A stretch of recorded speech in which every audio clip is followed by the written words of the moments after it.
Sai Ram, Sai Satcharitra, Chapter 35. Tested and never found wanting. This chapter covers the cases of Kaka Mahajani's friend and master, Bandra insomnia case, and Bala Patil Newaskar. This chapter also continues the subject of the importance and effectiveness of the Udi. It also gives two cases in which Baba was tested and not found wanting. Preliminary. In spiritual matters or endeavors, sectarianism is the greatest bar to our progress. Those who believe that God is without form are heard saying that to believe that God is with the form is an illusion, and that the saints are only human beings. Then why should we bow down their heads before them and offer dakshina? Persons belonging to the other sects will also raise objections and say, why should they bow and offer allegiance to other saints, leaving their own gurus? Similar objections regarding Sai Baba was heard before and even now. Some said that when they went to Shirdi, Baba asked for dakshina from them. Is it good that saints should collect money in this fashion? If they do so, where is their sainthood? But there are many instances where men went to Shirdi to scoff but remained there to pray. Two such instances are given below. Kaka Mahajani's friend. A friend of Kaka Mahajani was a worshipper of Nirgun, God without form, and was averse to idolatry. Out of curiosity, he agreed to go to Shirdi and Kaka Mahajani on two conditions, which are: 1. That he would neither bow down to Baba nor pay him any dakshina. Kaka agreed to these conditions, and they both left Mumbai on a Saturday night and reached Shirdi the next morning. As soon as they put their feet on the steps of Masjid, Baba, looking at the friend from a little distance, addressed him in sweet words as follows: "Oh, welcome, sir." The tone in which he uttered these words was a very peculiar one. It exactly resembled the tone of the friend's father.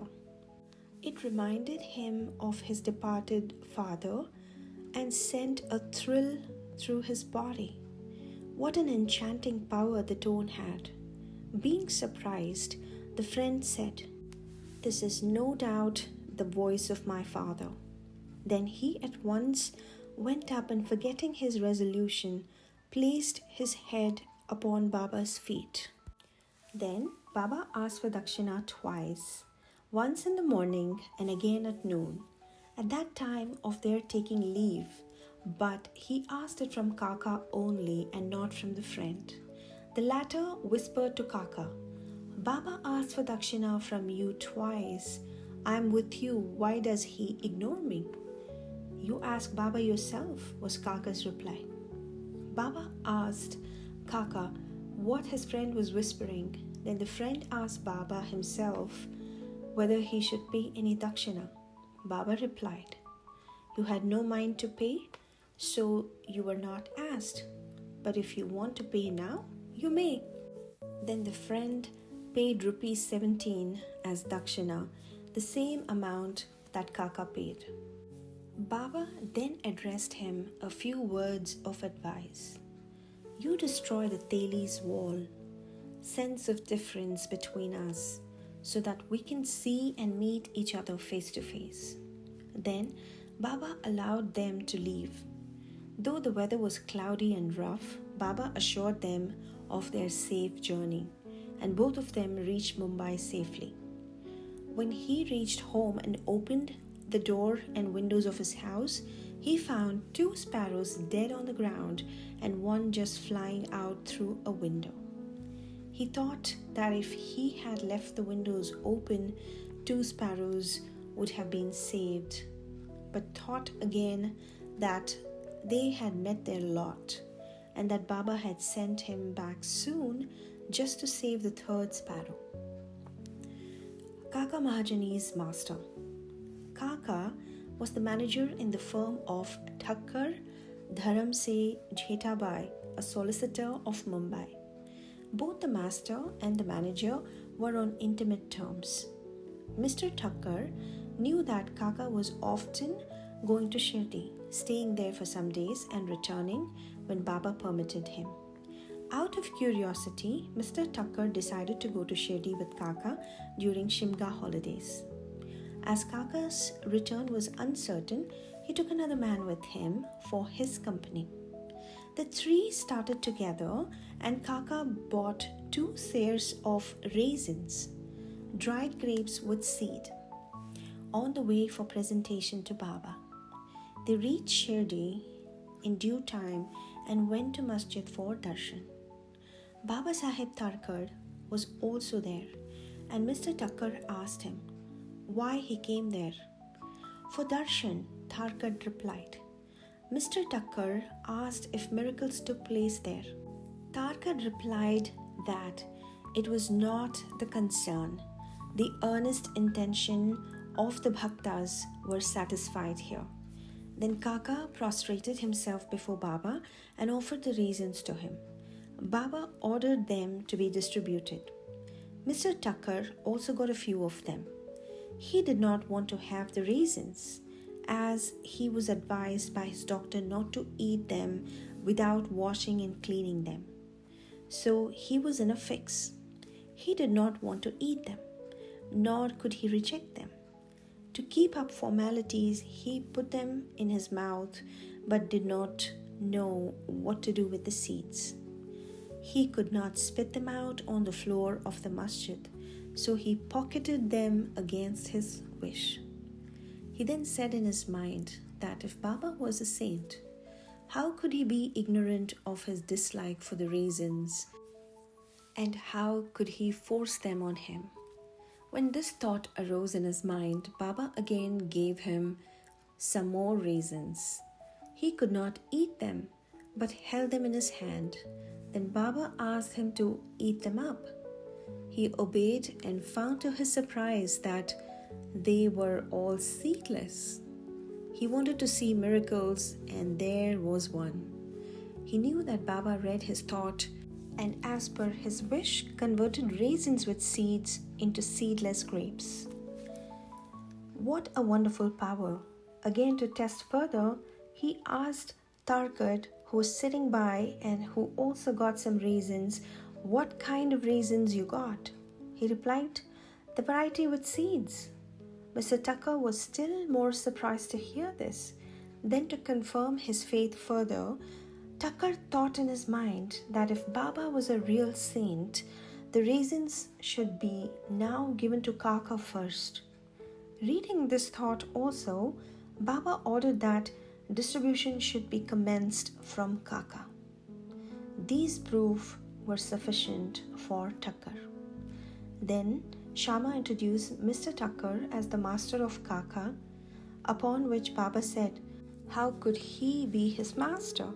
He has got a different master altogether. Kaka appreciated this reply.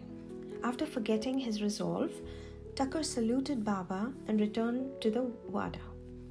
After the noon Aarti was over, they all went to the masjid for taking Baba's leave for their departure. Shama spoke for them. Baba then spoke as follows. There was a fickle-minded gentleman. He had health and wealth and was free from both physical and mental afflictions, but he took on needless anxieties and burdens and wandered hither and thither, thus losing his peace of mind. Sometimes he dropped the burdens, and at other times he carried them again. His mind knew no steadiness. On seeing this state, I took pity on him and said, now keep your faith on one place you like. Why roam like this? Thakkar at once understood that this was an exact description of himself. He wished that Kaka should also return with him, but no one expected that Kaka would be allowed to leave Shirdi so soon. Baba read this thought also and permitted Kaka to return with his master. Then Baba asked Kaka for ₹15 as dakshina and received it. He said, "If I take 1 rupee as dakshina from anybody, I have to return tenfold to him. I never take anything gratis. I never ask anyone indiscriminately. I only ask and take from him whom the fakir, my guru, points out. If anyone is indebted formally to the fakir, dakshina is received from him. The donor gives, that is, sows his seeds only to reap a richer harvest in future. Wealth should be the means to work out dharma. If it is used for personal enjoyment, it is wasted. Unless you have given it before, you do not get it now. So the best way to receive it is to give. The giving of dakshina advances vairagya, non-attachment, and thereby bhakti and jnana. Give 1 and receive tenfold. On hearing these words, Mr. Tucker himself gave ₹15 in Baba's hand, forgetting his earlier resolve not to do so. He thought it was good that he came to Shirdi, as all his doubts were solved and he learned so much. Baba's skill in handling such cases was unique. Though he conducted all that, he was totally non-attached to them. Whether anybody saluted him or not, or whether anybody gave him dakshina or not, all was same to him. He felt no pleasure if he was worshipped and felt no pain if he was disregarded. He had transcended the pairs of opposites, which are pleasure and pain, etc. The insomnia case. A Kayastha Prabhu gentleman of Bandra suffered from insomnia for long. As long as he lay down for sleep, his departed father appeared to him in his dream, abused and scolded him severely. This disturbed his sleep and made him restless the whole night. Every night this went on and the man did not know what to do. One day he consulted a devotee of Baba in this respect. He recommended the Udi as the only infallible remedy he knew. He gave him some of the Udi and asked him to apply a little on his forehead before going to bed and keep the Udi packet under the pillow. He tried this remedy and found to his great surprise and joy that he had a sound sleep and there was no disturbance of any kind. He continued the remedy and always remembered Sai. Then he got a picture of Sai Baba, which he hung on the wall near his pillow and started worshipping it daily. And on Thursdays offered garland, naivedya, etc. Then he got well and forgot his trouble altogether. Bala Patil Newaskar. This man was a great devotee of Baba. He rendered excellent and selfless service. Every day he swept and kept clean all the passages and streets in Shirdi through which Baba passed in his daily routine. After him, his work was done equally well by another devotee, Radha Krishna Mai, and after her by Abdullah. When Balaji reaped his corn every year, he brought the whole quantity and presented it to Baba. He returned with what Baba gave him back and maintained himself and his family with it. This course was followed by him for many years and after him by his son also. Power and efficacy of Udi. Once it happened that at Balaji's death anniversary, a certain number of guests were invited and the dinner was prepared for them. But at the dinner time, it was found that thrice the number of people invited turned up.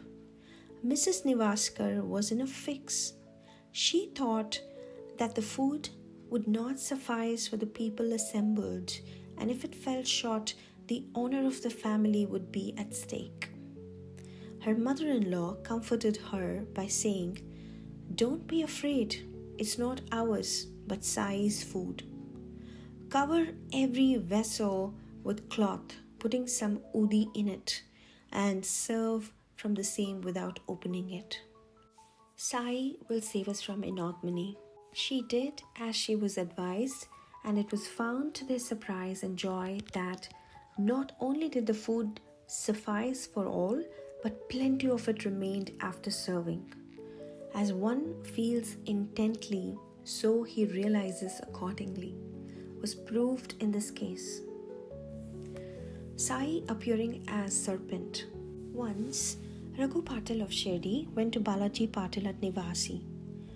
That evening, he found that a serpent entered the cowshed hissing.